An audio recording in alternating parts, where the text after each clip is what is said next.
Hello, my video needy Money League motherfuckers. It's week 11. How's everyone doing today? I know it's been a couple of crazy weeks. 2 weeks ago, we did a great video with Clint.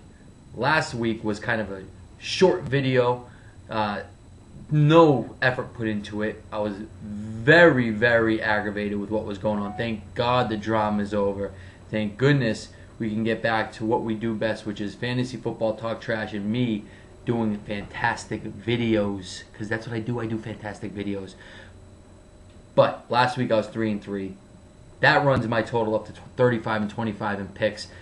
Again, you always say I pick wrong, guys. I don't pick wrong. 10 over 500 is pretty damn good. Just so happens if I picked against myself more than I picked for myself, I would be even better. I'm going to start off with an email question from our message board. Shmoo, thank you for being very worried about my team. I do put a lot of heart and dedication into this league, especially my own fucking team. The Daisy Duke bet is still there. I follow through. I'm going to wear Daisy Dukes. We just got to figure out when and where it's going to happen. I'm not getting into congratulating people from last week because I don't give a fuck about last week. It's on to this week. And it's on to our first question. Let's see who it's from. Someone in the league. Well, it's from Mikey Hickey because he's a pussy. And Mikey, your question is, why are you such a pussy? Because you are a pussy, Mikey. Stop your bitching and crying. Go get a jaw or a nose reduction surgery or something and stop bitching to me. It's driving me nuts. You too, Kubi, you fucking little bitch. I felt like I was dealing with the Real Husbands of Framingham High School or something last week. It was a joke. It was a terrible joke that you all played on me. Bottom line is, on to the first segment. Marry, fuck, kill. Who am I marrying? I gotta marry Shaw. He's 10-0 at this point. It's an easy marry, but he's the marry. He's 10-0. Just even with injuries coming once in a while, not a ton, but you're getting some injuries all the last few weeks. He's still pulling out W's. Aaron Rodgers is unbelievable. Fred Jackson continues to produce. Calvin's unbelievable, obviously, but we'll see how you handle the tough number 2 running back decision. I know you got McGahee. He's banged up. Cedric Benson's fallen off. Bradshaw banged up, so we'll see how it is moving forward. But I'm marrying you, Shaw. Who am I fucking? I'm fucking Kuba's team. I know he's 3-7, same as me. He's having a rough season, but I just think you got too much talent on that team, Kuba, to stay 3-7. I see you sneaking in the playoffs with that talent. You got Romo, AP, Jennings, Bryant, Des Bryant, and Jimmy Graham. I can't see that team not making the playoffs. I just can't see it. And then who am I killing? Joey. I'm not piling on by any means here, but I think you've lost 4 in a row. This week, your whole team is on a bye. Breeze, Sproles, not to mention you got A.J. Green injured, Peyton Hillis injured, Mendenhall on a bye. You're in tough shape. Looks like you're going to be in 5 losses in a row, which continues to add you to the kill list probably next week. On to the next segment. Booms or busts. I'm limiting myself to 5 boom or busts. I'm not going off the cuff of that. Sticking to 5. Who's booming this week? Carson Palmer versus the 30th ranked pass defense in Minnesota, minus their number 1 cornerback. They're going to pass all over him. Palmer is a boom. I'm saying Reggie Bush and Marshawn Lynch for you, Clint, are both booms. I would even think about sitting Turner this week for those 2. Those are booms this week. Maurice Morris versus Carolina. Everyone runs against Carolina. Joel, this is where you use Maurice Morris. Boom him, baby. I would use him over Ryan Matthews, who's suspect. And this is a boom until I found out that Gore might be playing, but it's Kendall Hunter. If Gore's playing, he still should be all right, but if he's not playing, Kendall Hunter's going to be a boom this week, no doubt. Bust. Cam Newton versus Detroit. Detroit, one of the top-ranked pass defenses, blitzes, sacks, everything. And I don't know if the rookie wall is catching up to him. The league knows what's going on with Cam Newton, but I think he's going to have a subpar day. Fred Jackson against Miami. Miami's defense has been picking it up really well. Buffalo's in the shitter right now, so I think Fred Jackson's not going to produce like normal. Phillip Rivers versus Chicago. Did you see what they did against Matt Stafford? Julius Peppers is a fucking monster. I think Phillip Rivers continues on his downward spiral this year. They lose another 1 in a row. I think that'll be their 6th in a row or 5th in a row, whatever it is. Anyways, he's going to have a tough day. Matty Ice versus Tennessee. Tennessee's defense is vastly underrated. I don't know if they're going to be able to shut them down, but I think Matty Ice has a tough day. And Santonio Holmes tonight, again, matched up against Champ Bailey. Champ Bailey's still a really good cover corner. I think Santonio has a tough day. All right, there we go. That's 5 right there. I'm even going to say, I'm going to add another one. CJ2K versus that number 3 rushing defense in Atlanta. That's right, Igor. I got your players on the bus because I need them to bust if I'm going to beat you. That's what I need this week. On to the matchups. Matchup number 1. Oh, and by the way, the playoff scene is bananas. I mean, we got the top 4. You got Shaw 10-0. You got Chad and Shmoo both at 7-3, and Mikey at 6-4, looking really good in the driver's seat for the playoffs. Shaw's already clinched. The 7-3 is a clinch. The 6-4, unless he loses out, I think you're good to go. Clint at 5-5 with the injuries. You're in that middle purgatory area. You could be good, but I mean, we'll see how those injuries pan out. But I mean, that leaves 3 to 4 spots for the rest of the league because everybody else is either 4-6. Well, actually, the Forge, you're 5-5 as well, so you're looking pretty good, especially with the matchup you got going this week, actually. So we'll put you in that purgatory. We'll put Clint on the bottom barrel there with all his injuries. But 4-6, 3-7, still in the game for the last 3 spots.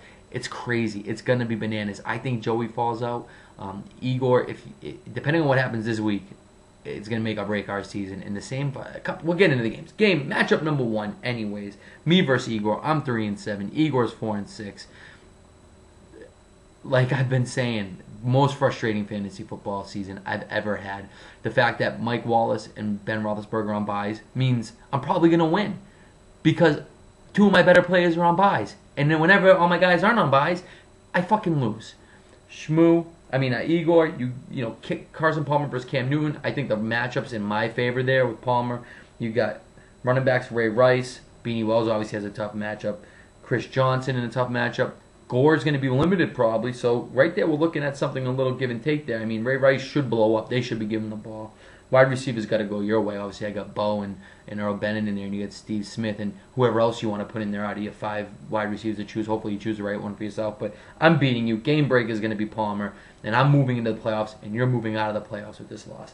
Matchup number 2, we're going to go with Shaw versus Shmoo. 10-0 Shaw, 7-3 Shmoo. This isn't a game of the week because I'm doing a lot of playoff implication games for games of the weeks. Aaron Rodgers versus Stafford. Got to go Aaron Rodgers. Running backs. You got Aaron Foster on a bye. Ben Tate's even good enough to start with Aaron Foster. He's on a bye. And Michael Bush is going against a tough Minnesota defense. So I'm giving the edge over to Fred Jackson and Willis McGahee, who's probably going to be starting tonight. Wide receivers, you got to go with Calvin and Lloyd. I just think Calvin's going to blow up against Carolina. Their defense is terrible. Knicks, VJax, underperforming a little bit. As you can see, I'm giving all the edges a Shaw. He goes to 11-0. You fall to 7-4. Game breaker. Shaw's got a lot of superstars. I'm going with Calvin Johnson, 100 and a touchdown this week. Boom.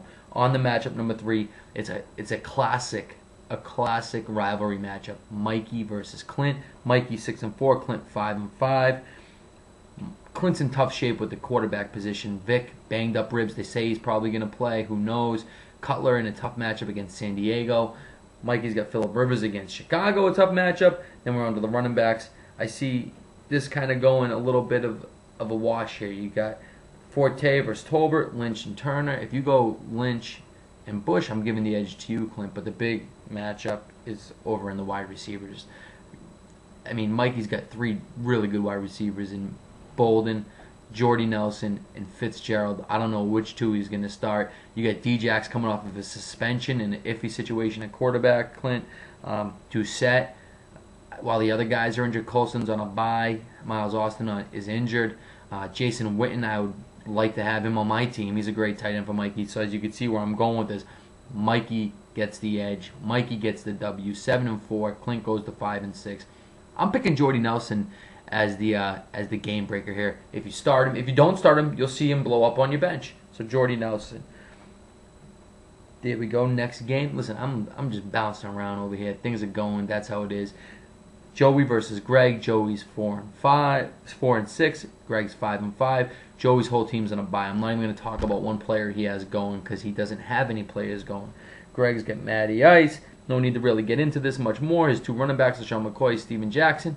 I'm going DeForge, game breaker. We'll go Steven Jackson. So DeForge gets a nice little bump. This probably really locks you into the playoffs, and Joey just continues your downward spiral out of the playoffs. And that leads us to our final 2 matchups. First one is the BOW,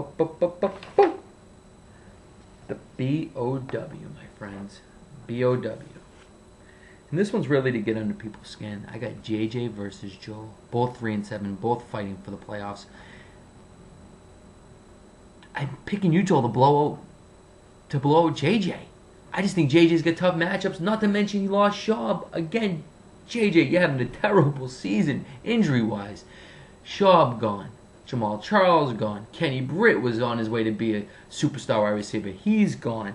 Joel, good trades for you, for your team. I know everyone's not happy about it because what they think Chad got in return. But, I mean, this could help your team out a ton. Roddy White, I think, is going to have a good game. Then you got to go with Sean Green tonight's going to have a good game. Whoever you start at the number 2, I think go Maurice Morris, probably a really good game there. Eli Manning's been blowing up. I'm going to give you the edge in a blowout of the week here, Joel. You're moving to 4-7. JJ's falling down to 3-8. It's just too many injuries to overcome, JJ. And you beat me last week, so fuck you. You're in the BOW. Brings us to the last segment, the GOW. Chad at 7-3, Kuba at 3-7. Big game for Kuba. This is a really tight matchup. I'm splitting hairs here. You got Romo versus Brady. I'm going Brady on the edge there. But then you have AP, Kendall Hunter versus MJD versus Halu. If Kendall Hunter gets to all the reps, then I'm going big edge over to you, Kuba. But if not, if it ends up being a split there, this is a wash as well. But the wide receivers, I think, is where you get the real edge, Kuba. Jennings, Bryant, Welker's a beast, obviously. But then you got David Nelson. I don't know, maybe against Miami he does do something, but Miami's D has been really picking it up. And obviously Gronk's better than Olsen. But I'm going with Kuba with the edge here in the game of the week. He gets the big win. He moves to 4-7. He slides into a playoff spot as well. Chad moves down to 7-4, but he's good in the playoffs anyways. And the game breaker, if Gore doesn't play, is Kendall Hunter in my eyes. So there you have it. There it is, mofos. Boom. That's your Week 11, and let's wrap up the picks. Game 1, I'm beating Igor to slide in the playoffs, and Igor bounce out of the playoffs. Game 2, Shaw's going to beat Shmoo, move to 11-0. Shmoo down to 7-4. Game 3, where'd I move over to there? There we go. Mikey in the rivalry game beats Clint. The Forge beats Joey, keeps his spiral going. In the BOW, JJ's team continues to small and get smashed into smithereens. He loses to Joel. And in the game of the week, we got Kuba beating Chad, moving into the playoffs, and Chad just staying steady in the playoffs at 7-4. Everybody, good luck. Fuck you all.